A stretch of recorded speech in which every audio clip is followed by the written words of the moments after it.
All right. Well, first of all, you two are the second group that I've allowed to come and cut thyme. Oh. So Must mean we're good with the scissors. So this is thyme, rosemary, which is rosemary's supposed to be good for memory.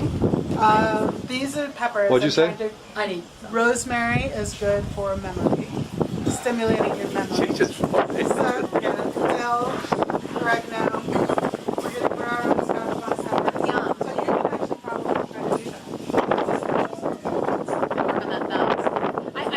I could. Yes. No, that. I And so, should. and then this, I don't know what it really is, but it was sold as oregano.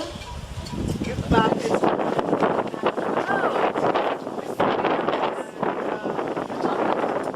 It smells like mugwort, which is It's kind of like a little minty, and then this actually is another type of thyme. This is like the broadleaf thyme that you can also